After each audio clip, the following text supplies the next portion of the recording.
ದಯಮಾಡಿ ಹೇಳ್ತೀನಿ, ಸಿದ್ದರಾಮಯ್ಯನವರು ನಮ್ಮ ಜೊತೆಗಿದ್ದಾರೆ, ಎಲ್ಲರೂ ನಮ್ಮ ಜೊತೆಗಿದ್ದಾರೆ. ಪಾಪ ಯಾರ್ಯಾರೋ ಸಿದ್ದರಾಮಯ್ಯನವ್ರ ಹೆಸರು ಹೇಳ್ಕೊಂಡು ಇಲ್ಲ ಸಿದ್ದರಾಮಯ್ಯನ ವಿರೋಧ ಅಂತ ಇದೆ. ಸಿದ್ದರಾಮಯ್ಯನವ್ರು ಯಾಕೆ ವಿರೋಧ ಮಾಡ್ತಾರೆ? ಇದನ್ನ ಸಿದ್ದರಾಮಯ್ಯನವ್ರು ಯಾಕೆ ವಿರೋಧ ಮಾಡ್ತಾರೆ?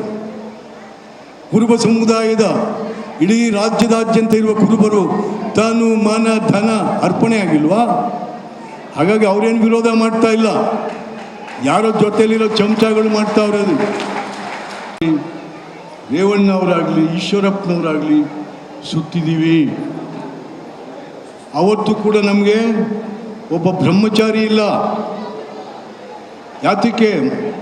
ಪೀಠಾಧ್ಯಕ್ಷರಾಗೋದಕ್ಕೆ ಒಬ್ಬ ಬ್ರಹ್ಮಚಾರಿ ಸಿಗಲಿಲ್ಲ. ಕೊನೆಗೆ ನಂಜನಗೂಡಿನ ನಮ್ಮ ಹಿರಿಯರು ನಮ್ಮೆಲ್ಲರ ವಿನಂತಿ ಕೋರಿಕೆಯ ಮೇರೆಗೆ ಅವರು ಒಪ್ಕೊಂಡ್ರು. ಅವತ್ತು ಅವ್ರು ಒಪ್ಕೊಳ್ಳಾಗಿ ನಮಗೆ ಒಬ್ಬರು ಗುರು ಸಿಕ್ಕರು. ಆ ಗುರುವನ್ನು 1992 ಇಸ್ವಿ ಫೆಬ್ರವರಿ 8-9ನೇ ತಾರೀಕು ಮಠದ ಸಂಘಟನೆಯ ಸಾಧನೆಯೇ ಮುಂದೆ ಕುರುಬ ಸಮುದಾಯವನ್ನು ಈ ರಾಜ್ಯದ ಮುಖ್ಯಮಂತ್ರಿಯಾಗಿ ಕಾಣುವಂಥ ಒಂದು ಅವಕಾಶವೂ ಆಯಿತು. ಅವತ್ತು ಮಠ ಇಲ್ಲ ಅಂದಿದ್ರೆ, ಮಠದ ಮೂಲಕ ಸಮುದಾಯ ಸಂಘಟನೆ ಆಗದಿದ್ರೆ ಮುಖ್ಯಮಂತ್ರಿಯ ಕನಸು ಕನಸಾಗಿಯೇ ಉಳಿತಾ ಇತ್ತು. ಮೊದಲನೇ ಸ್ವಾಮಿಗಳು ವೀರೇಂದ್ರ ಕೇಶವ ತಾರಕಾನಂದ ಅವರು ಕೂಡ RSSನಲ್ಲಿದ್ದವರು.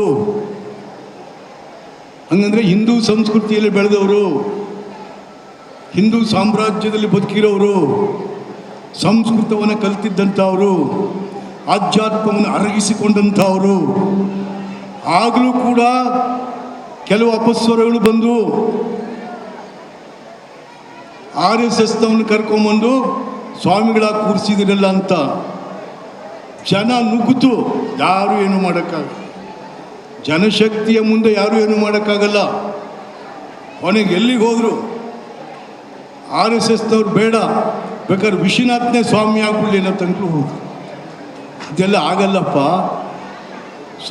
ಸ್ವಾಮಿಗಳೇ ಆಗಬೇಕು ಅಂತಕ್ಕಂಥ ರೀತಿಯಲ್ಲಿ